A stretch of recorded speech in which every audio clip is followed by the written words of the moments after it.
Good morning. My name is Kirsty Dignam and I'm totally distracted because I'm trying to turn up the volume of my computer and I just realised it isn't morning, it is afternoon. Okay, whatever time it is, where you are, where this video is reaching you, hello, my name is Kirsty Dignam and I'm here to look at the energies for the week for today's Monday's Musings. I'm feeling really zoned out in the most beautiful, beautiful way. In a real state of deep acceptance of what is, in a real place of surrender. And obviously, doing a video for that, my mind, my brain is suggesting a more fearful approach. I don't know what's going to happen. I don't know what I'm doing. I don't know what I'm going to read. I don't know what's going to come up. Many years ago, that would have scared the bejeebers out of me. That would have made me feel totally out of control. It would have stood in the way, actually, with the information that wanted to come through, because it would have been based around so many judgments. And this week feels like a beautiful opportunity to let some of them go, to allow them to disperse. The views we may have of ourselves, my eyes feel like they're huge, they feel like they're saucers, and yet my body is so relaxed and so chilled. To allow all these energies to disperse, to let go of that we have no control over. And that feels emotional, it feels as if there's a bit of a battle there, but it also feels like permission. It feels like there's such a huge relief there to say, I don't know. I just don't know. Show me, guide me, help me. It reminds me of the Serenity Prayer. I can't remember it all word for word, which is just beautiful because it's surrendering to the trust of the energy behind it, which again feels really poignant, but I know it's something along the lines of knowing what you can change and surrendering and asking for help with the things that you can't. So concentrating on that this week, really connecting to the support that is out there, the support that you may need by feeling into where you're at. Knowing that we're not actually doing this on our own, that we are in this together regardless of how it may feel. So why wouldn't we do that? Well, there's a lot of energy confusion around that based on what we think people believe we are and who we should be, based on old stories, old wounds, old patterns. And all I can suggest right now is the moment, like any moment, aeroplane flying overhead, but now is the moment as we come up to or prepare ourselves for Imbolc to release the heaviness of winter, to slowly but surely start to shed and break free of those narratives that may have kept us enclosed, safe, warm, sometimes nurtured, but that are now no longer needed in order for newness to be brought forth. All is a choice, of course, all is a choice. And I can really relate to the many fears, the many concerns in doing that. It all depends on how we create. For myself, I'm not surprised to feel this energy coming through. When I delivered my own son, there was a moment where I literally stood out the way, got out the way, and allowed my body and the circumstances to do what it did best, to do what it knew how to do.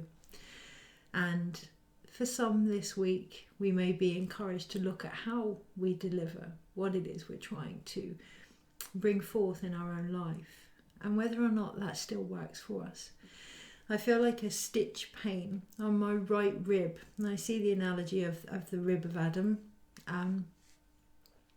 in old tales, but it feels quite bruised, and it feels, you know, when you've run too hard, when you've pushed yourself and you get that stitch. And what is the stitch? Well, it's anaerobic metabolism. There's not enough breath there. There's not enough moments to pause and be, and to bring in that oxygen, to bring in that blood to the area that it needs to go to.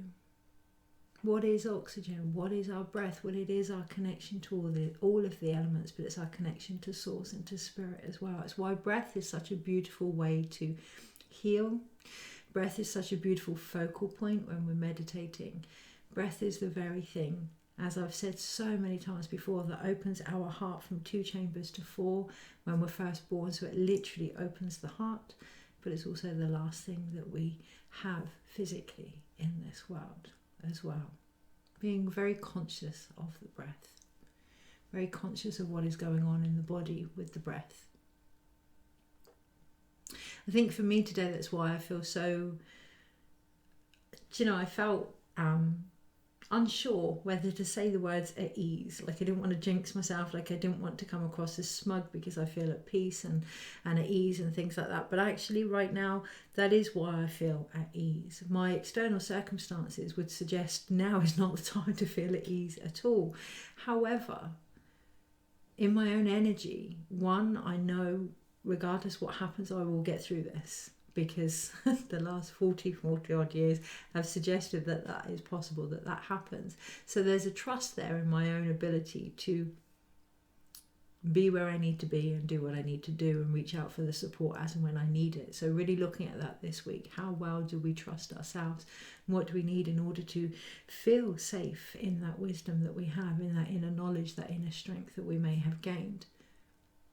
There's also a recognition that there's only so much I can do. With the continuous things not quite planning or panning out how I believe they should or would like them to, I'm coming up against wall after wall after wall of knowing that actually there's only so much I can do, that I need a hike up, a shimmy up, a lift up to be able to get over the current walls that I face, and that can't come from me. That has to come from external circumstances, from outside forces. So with that, I can let go and concentrate on what I can do, and that feels really poignant this week as well, to focus on what we can do rather than gift all of our attention to what we can't, because what that does is really ignite a fight or flight scenario within us. If we feel unable to cope, if we're continuously bringing in areas and situations and stories and things that we are unable to manifest for the time being, for whatever reason, what we're doing is bringing in this continuous belief that we're incapable of creating what it is we need, that we're alone, that we're not seen, that we're not heard, that we're not supported, but also that we are unsafe. Okay, and that just puts us in a real fight or flight energy, which can create an answer to our problems, but it can also be very traumatic. And what we're being guided to look at this week is from what energy we're going to act from now on, how we're going to really utilize the more animal instincts within us. Fight or flight isn't a bad or good thing. It is a form of energy that has served us, that has took us out of dangerous situations, that will always have its place.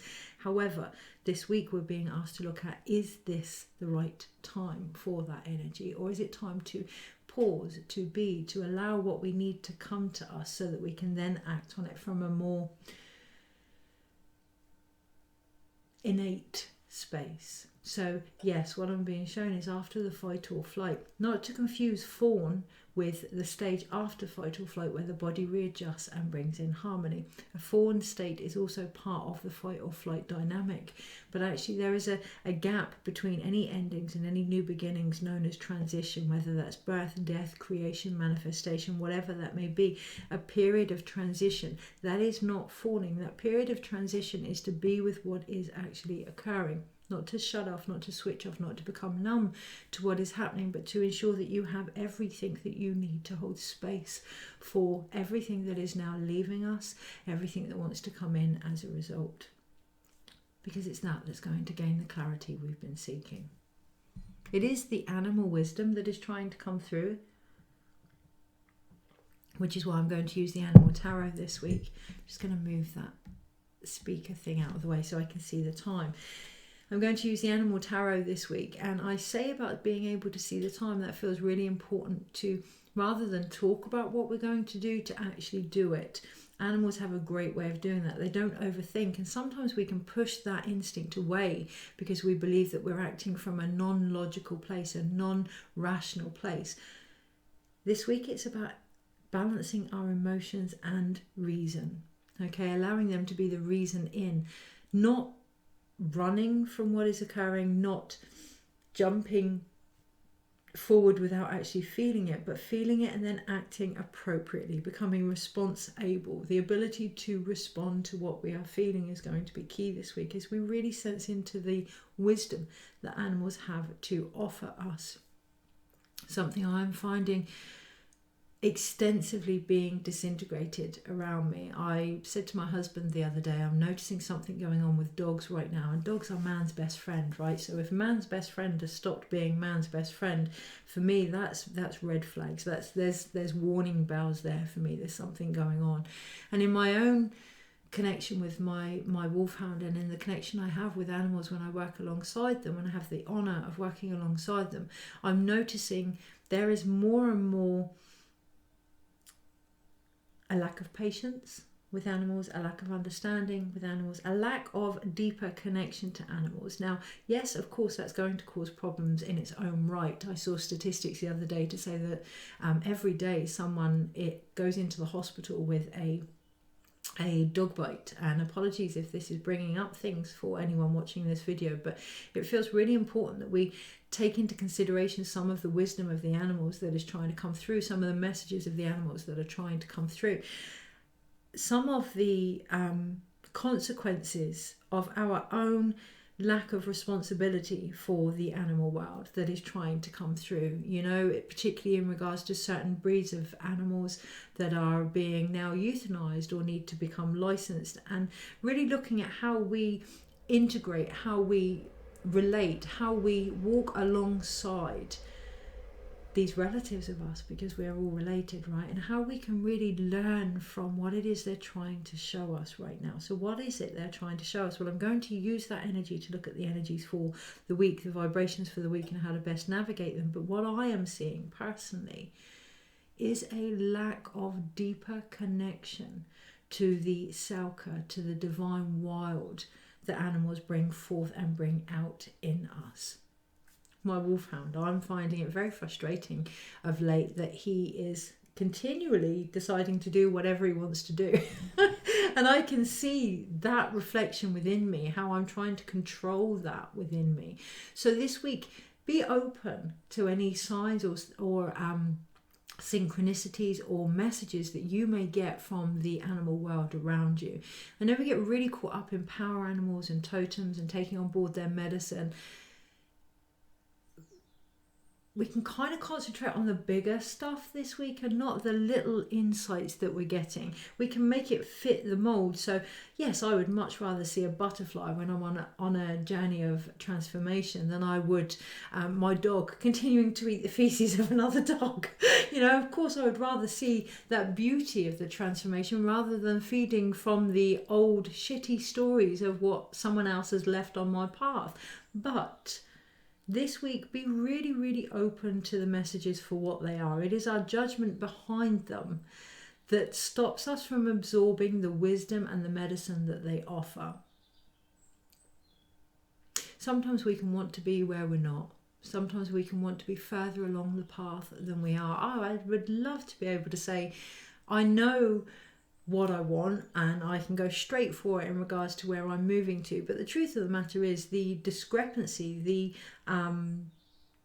indecision around me in regards to how I can rent a home and where I can rent that home is because I'm undecided, and that is there. There's no point me pushing through that or berating myself for that. That's where I am and that is my truth. And this week it feels really important to be, dare I say it, comfortable in that truth first, rather than trying to run from it, rather than trying to fix it, heal it, change it, but be comfortable in that truth so that we can actually align with the messages that are occurring around us rather than push them away. I can see today, I was walking my dog thinking, right, I know I need to move into the city, but then there was another part of me that was like, I love the country. So I still have that conflict.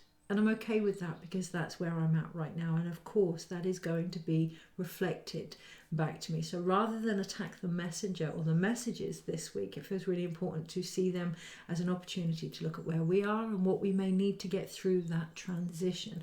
Why am I reluctant to move from the country into the city? Well, I know in the country I give myself more time, more nature, more self-care. So how can I compromise and promise that to myself if I move into the city? Really, really looking at what we are reluctant to let go of and how we can adapt and change to meet those needs so that we can continue to feel safe while these things around us change, because change is the only constant, right? Everything is going to continue to shift. So what can we do to ensure that the essence underneath the very things that we don't want to lose continue to be part of us? An example, I'm coming up for the 3-year anniversary of my mother's death, of my mother's passing, and of course I have physically lost my mother, and in that I would miss and mourn the unconditional love that she had for me, the perseverance, the good swift kick up the butt when I needed it to keep going, the belief, the hope that things can change, that things will change. I now have become responsible for ensuring that I get that, be it through myself or through others or the environment around me. So in that essence, there's still a big part of my mother's love that I have never lost, that I will never lose. Now this week, when we became bankrupt and I lost our home, gave up our home, surrendered our home, what I lost was safety. So obviously my journey has been about ensuring that I always feel safe regardless where I am. So this week, really looking at what it is we may not feel ready to move on from and why. What do we believe we will lose if we move forward? How can we ensure that that isn't going to be the case? How can we ensure that actually the only things that transmute, transform, transition are those that are needed, so that we don't spark that fight or flight, need to control, need to hold on, need to cling to type energy? Okay. It feels a bit dotted all over the place this week, the energy, but it also feels very relevant. All of it feels very relevant, and it doesn't feel until the end of the week and leading into Imbolc that things will become a bit more clear. Now I'm feeling into that because that's an assumption actually on my part, because Imbolc is the change of the seasons. There are going to be moments where there are clarity and we may not see it for what it is because we don't quite believe the timing, but they're still there. They're still there, and it feels as if timing itself is taking on a new, I want to say modality, but obviously it's not modality. It's taking on a new meaning to us, working with time rather than against it, and it's going to be different for everyone. The flow is going to be different for everyone. One of the things we're going to discover when it comes to time is divine timing, and how we are directed by it and how we direct it as a result. It's a giving and receiving of our own path, the time that we now face. So there's more to that, and now isn't the time. There is more to that to unravel to, and I see DNA strands here. I see almost like an evolution in our own structures, in our own aging process, in our own life expectancy of life based upon time. So okay, when you do a meditation, time stands still. When you're in a healing, time stands still. When you're in the arms of your lover, time stands still. When you're enjoying the most beautiful meal, time stands still. When you are stood beneath the sun first thing in the morning and you take that moment to observe it, to bring it into you, time stands still. When we're in that limitless moment, when there is no time other than time itself, the experience itself, presence itself, everything restores balance, everything shifts, everything moves on naturally. So one of the things I've noticed in transition, again, whether it's life, death, creativity, whatever that may be, when you go into that void of potential, into that nothingness, into that space of transition, there is no time, and in that everything happens and unfolds as it should be unfolding. That restoration of our systems, our nervous system, from the rushing around fight or flight to the more reset moment, is what's going to change our very DNA by the end of this year. I can really feel that. It's what's going to really shift up our luminous body. It's going to really bring forth any adaptations we now need in order to walk the path that we're here to walk. Now, even with that last sentence, it almost feels as if putting things there and avoiding the gap. So there is a recognition that there are some parts that we don't understand yet, and to be okay with that. There is going to be big shifts with our DNA, collectively, huge shifts with our DNA. And I'm talking, I see it somehow related back to vaccines that we have had, and investigations that we have had, but there is going to be big shifts this year with our DNA collectively, not only when it comes to medicine, but also how we see it, also how we hold space for the changes that want to occur. And I see it deeply within the mitochondria. I've seen this a few years ago, but deeply within the mitochondria of the cells. This is on a cellular level. There are going to be massive evolutionary changes within our own physical bodies. Holding space for that, having time with that, and acknowledging that there are some things that we don't understand right now, and just allowing that to be. Even in our, yes, of course, even in our own DNA, there's only such a small percentage of what we understand about our DNA. And what I now see is when we allow time, when we allow that space, as often as we can, to go into the unknown, what we're doing is giving the energy within us chance to take on different patterns, to reform in different ways, to reach its potential, its unknown potential, to allow it to have silence almost, to transition into the wisdom of our DNA that wants to come forward. There is so much going on. So much going on. All by connecting to the animals. And I really feel that in my throat. So yes, not bad. I didn't know what was going to be mentioned today. I'm feeling into that beautiful, relaxed, feminine-like energy. Oh, we have a card that's turned upside down. The Hermit. Yes, of course. The Hermit and the Eight of Swords here. So the picture of the Hermit is the praying mantis. I don't know if you can quite see that. And on top of its antennas, it has the moon. But it could also be the sun in this image. It doesn't matter. What it has is the light. It's feeding into the light. It's feeling into the light. It's taking time out and praying, praying, being with our body. What is prayer if it isn't meditation? What is prayer if it isn't the gratitude we feel when we're eating something we love?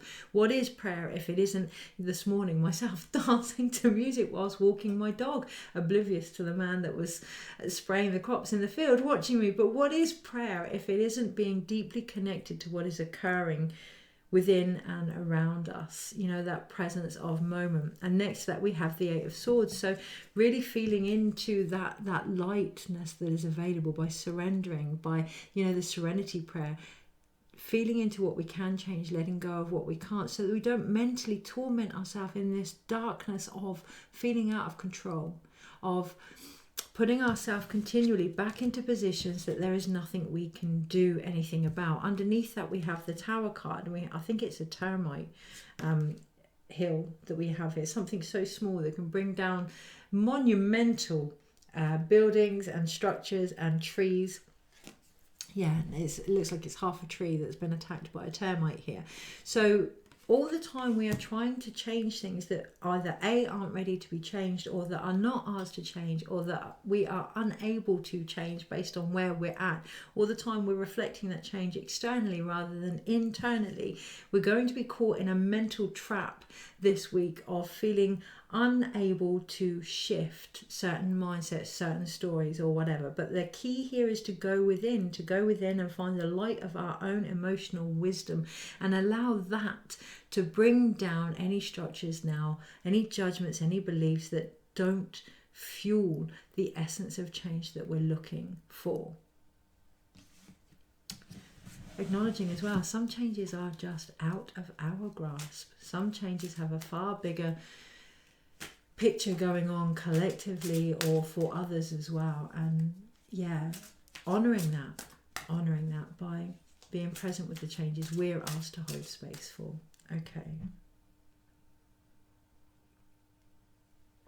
So underneath that we do have the Devil card. I think this is a bobcat. I think it's a bobcat. And we have I'm not going to show the image because it's a bit of a sensitive image, but there is a rabbit here that's been attacked by the bobcat. And the bobcat is very much it would seem, person in charge of this situation. However, by trying to push his way, by taking what he believes he wants in the body of the rabbit, the hare, the new beginnings, the spring, he has found himself surrounded by traps, by bear traps. He is now in danger. So this week, really feeling into the desires, the appetite that we have for what it is we want and why we believe we want it, and seeing it for the carrot that it can be, acknowledging that it can actually put us in situations we may not particularly want to be in, okay, but also seeing that for the wisdom that it brings forth.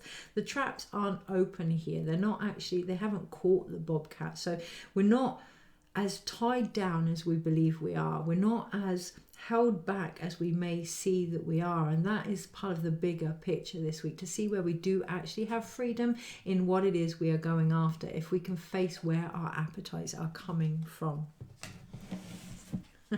So I'm going to look at this card because I didn't want to look at it, and that feels quite poignant. I didn't want to look at it. There's a 7 of Wands under here, and the reason I didn't want to look at it is because I just thought it was going to complicate the reading, that it isn't really applicable. However, smack bam in the middle of the card is a skunk.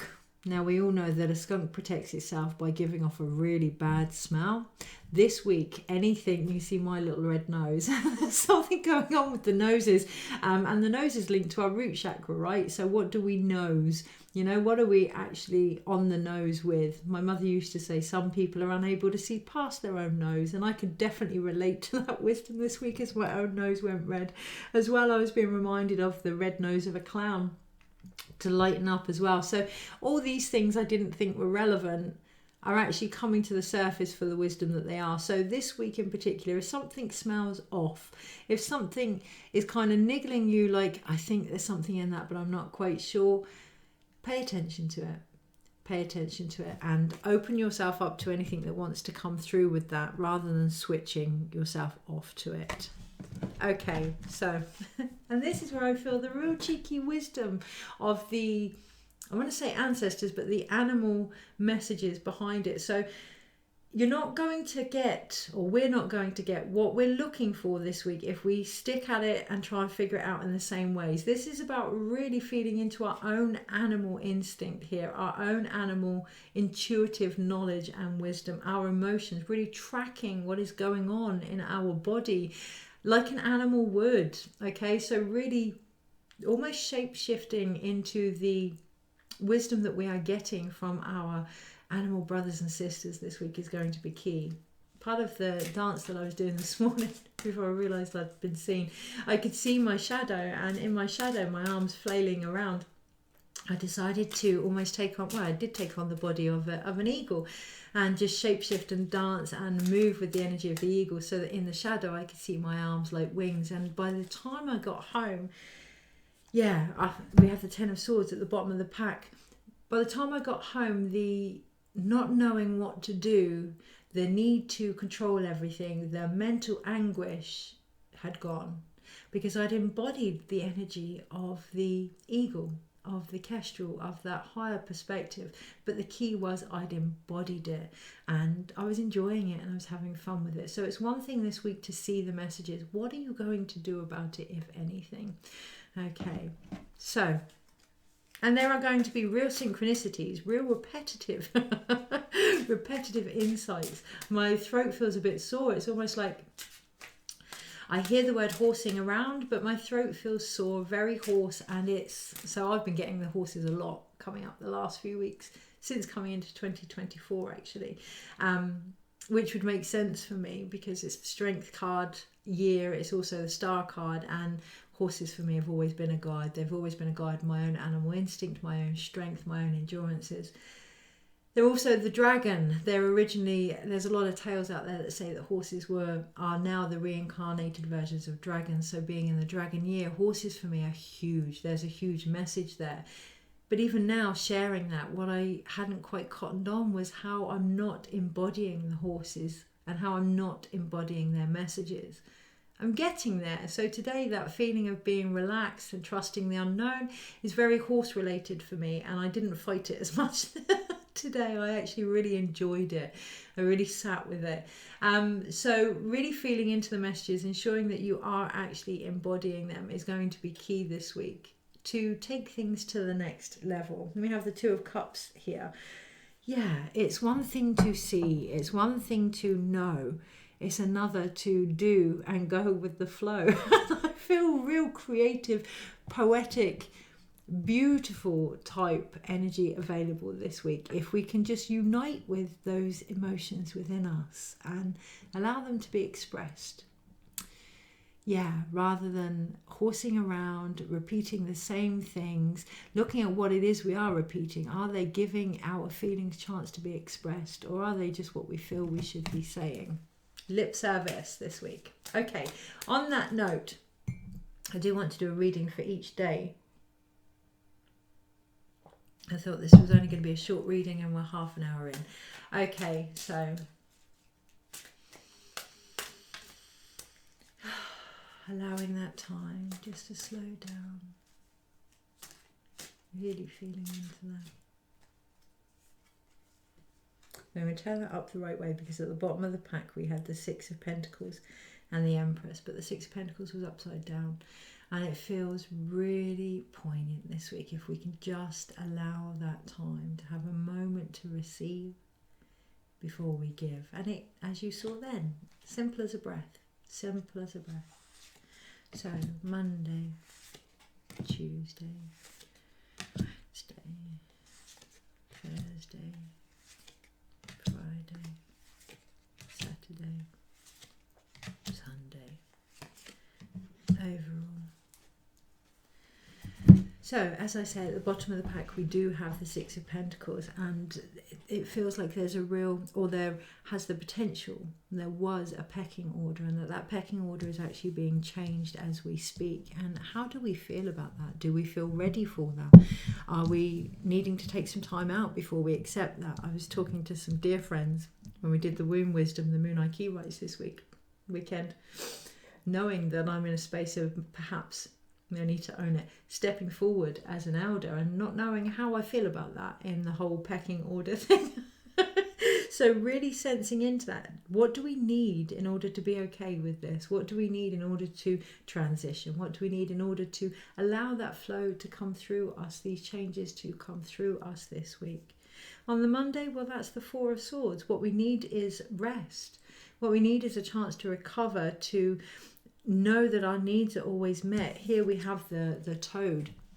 You know, a toad can be on land and on water, but in this card particular, he's in the desert, and it can almost feel as if we haven't got what we need. We haven't got what we require. We're in strange lands. But actually, if we look behind the toad, there's cactus there, and he has a sword in his hand. So the cactus have land and water within them. Everything that we need is actually around us, and to really connect to that idea, to that value, to that notion, to that peace that brings is going to be key on the Monday.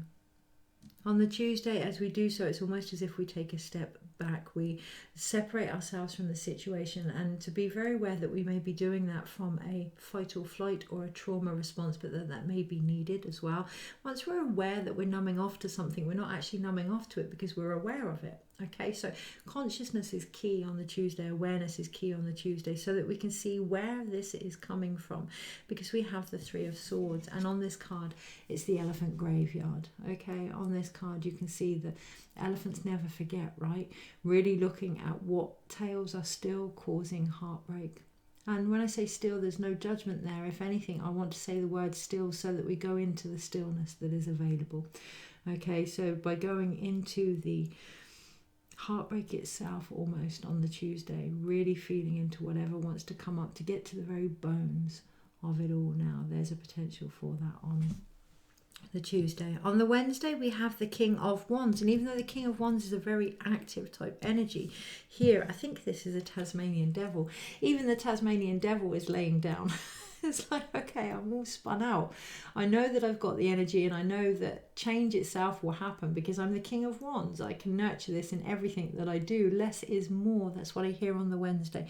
Less is most definitely more. So really feeling into how we view that. Do we see ourselves as being lazy if we're not doing enough? Are we spinning ourselves out to the point where we feel dizzy and we've lost focus? If so, taking a moment to just literally, as this character is, belly on the ground.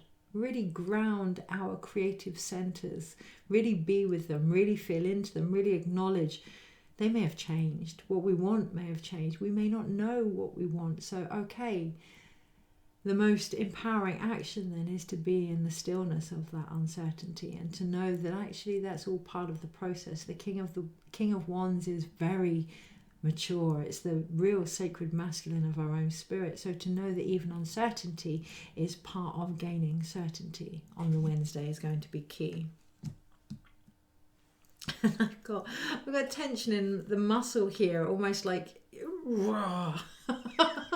like a building, you know, when the bodybuilders do those flexing of the muscles on Wednesday, watching out for that, where we and why we may feel as if we need to flex our muscles on the Wednesday. What are we trying to prove to ourselves or to others?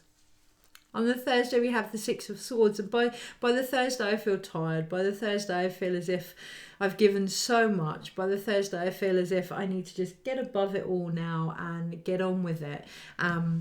So really sensing into that. And for me, it's the time. It's the time of this video, and it's the energy as well. Knowing that as a result from the Wednesday with the King of Wands, I've almost come out of that beautiful feminine type energy, and I'm ready, being okay with that. It's the Six of Swords, it's transition. I'm ready mentally, that's how it feels, to get to the point by the end of the week. Flying high, that's what I hear, flying high above the emotions, but knowing that we can't actually escape them, but using our mental process to work alongside them. So it isn't all about our emotions and it isn't all about our mindset, but it's a new intuitive awareness. And I will say new, it is a new intuitive awareness. And this is where I see the DNA evolution coming in not only what we think we become, but what we become determines a greater awareness of the collective consciousness. Now, this is not something that we don't know, but by the Thursday, we are going to become more acutely aware of it than we have ever been. And there is no avoiding that. So stepping back, seeing it for what it is. My root chakra is going 10 to the dozen, seeing it for what it is and working with our emotions and our mindset for the gift that this sacred union can actually bring, especially during times of transition. So there is more to that, and what I would suggest is on the Thursday it's going to be individual. Please remember that this path is individual for everybody and that they need to find what they need to find, that our role is merely to support that. Okay. On the Friday, we have the only card that has returned itself, which is the Seven of Wands, which is ironic. It's the card I wasn't going to pay any attention to. It's the card that I wanted to ignore. It's the card that I wanted to put back into the pack. And there's an emphasis come the Friday that some things we cannot ignore. Some messages throughout the week are going to come to a culmination on the Friday. And that's where I feel the block in the throat. That's where I feel tension in my solar plexus. And that is where it is time to breathe, to know that there has been insights throughout the week that have shown us things that are off, things that don't quite smell right. You know, it's that skunk, yeah, things that don't quite smell right.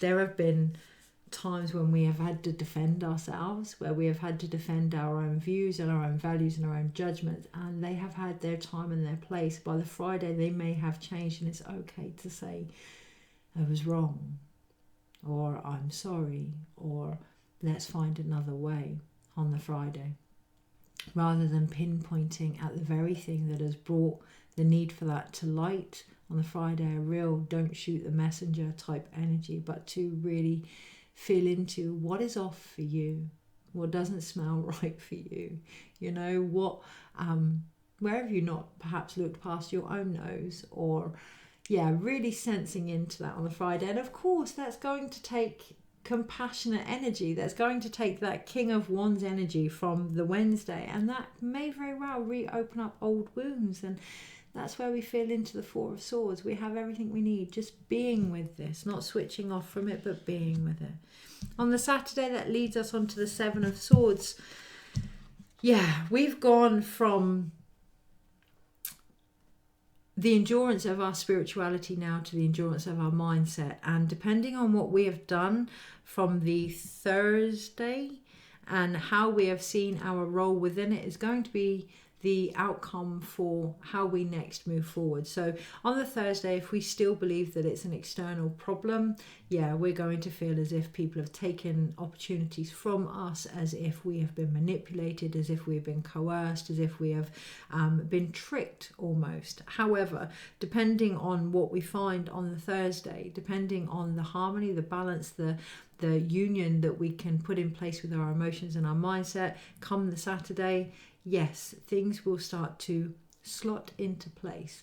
But there is decisions here to be made. What ideas are we going to take forward? As you can see from this card, not all those swords are going to fit back down into the ground. What ideas do we need to actually take forward? Well, really feeling into what they all have in common. The Seven is endurance. So what has been the underlying factor here? Perhaps it's been about trusting our own thoughts, our own views, our own connection mentally to who we are, our own place here. It's going to be different for everybody, but on the Sunday, that difference is what's actually going to bring us together, because the Seven of Cups, so we have another 7 here, so that's 3 sevens this week. 7, 14, 21, which is the Empress underneath. What brings it all together? Well, it is our connection to the earth. It is our connection to our ability to create. It is our connection to our ability to nurture and gestate and deliver what is being asked of us. It's one thing to ask for something when it comes to manifestation, but what are we willing to do as a result? You know, manifestation is a two-way process, as above, so below. What are our actions demanding of us as a result? And this is where we can really feel into the indecision that is available on the Sunday, which is a beautiful thing, because it's an emotional indecision. And without our emotions on board, it's going to be a difficult path. So as we can see, our spirit, our mind, and our emotions, they're all a state of endurance here. There isn't a 7 of Pentacles, so there isn't a physical growth at the moment. What we need is to really feel into our spiritual connection, our own mindset, and the emotions behind whatever it is we are trying to bring forward, because they're there. They're all full. They're all overflowing. The transformation, we have dragonflies in the background. The transformation there is so abundant. That dragon type energy is now here, and it's light, and it wants to play, and it wants to be part of the process.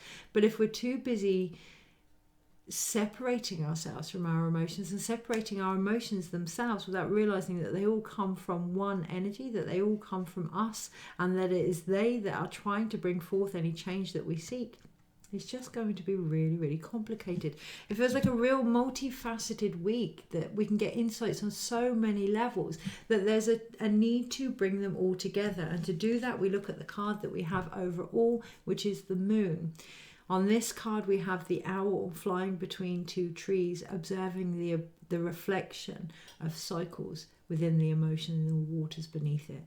So really feeling into the wisdom that we gain by rising above the emotions, being aware of them, seeing how they impact the world around us, but also knowing that it is our view that has given us that intuitive wisdom. It is how we see it now that is going to bring forth the truth behind any illusions that we may be finding.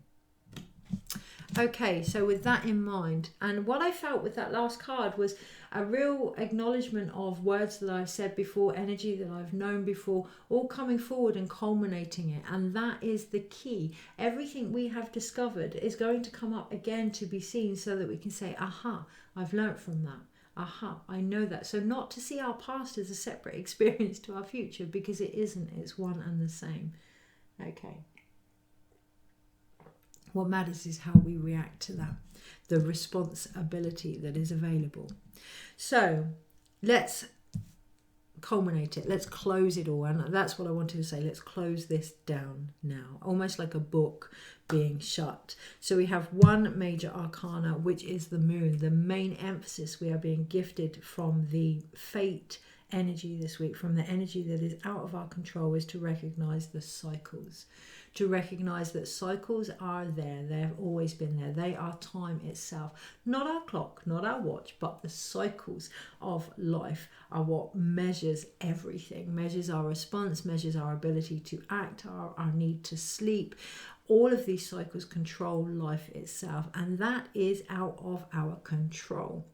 The way to be with a cycle is to work with a cycle. So if now doesn't feel like a time to make decisions because you're undecided, then it isn't a time. Okay, in your cycle, now isn't the time to make those decisions. Hand it over. If, however, you feel now is the moment for you to act, going with your own cycles. Okay.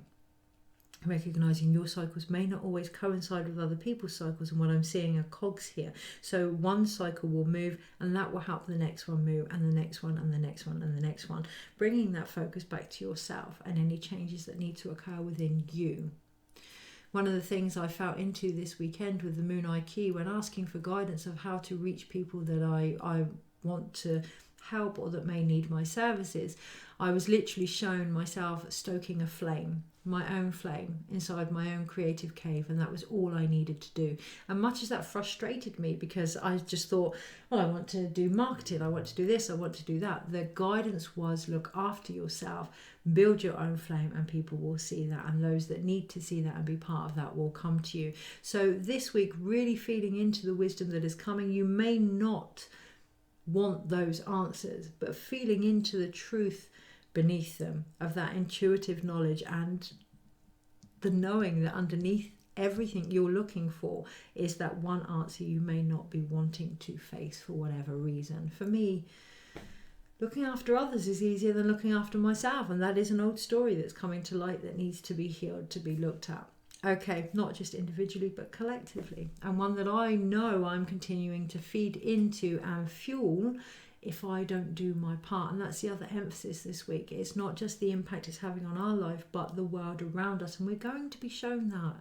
We are going to be shown that. And that can be quite in the chest type energy. But it's all part of the cycles. It's this opportunity of this way that we were coming to the surface, to be seen like the beautiful full moon of emotions that it is, the potential that it is, so that we can actually illuminate that within us and do something about it to help that change in our own process, depending on where we are in our own cycles. I don't think I can say the word cycles enough. Okay, right. So on that note, we have, that's a wand card, that's a wand card, and their swords. So we have 4 sword cards here. So the stability comes from our mindset.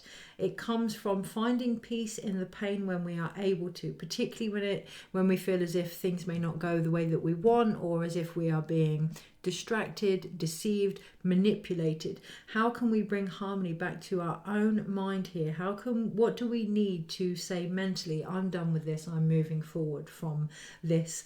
Of course, it's going to come from being aware of the pain in the first place, taking time out and finding a way to find peace within the chaos. That is the stability that we're being asked to find this week.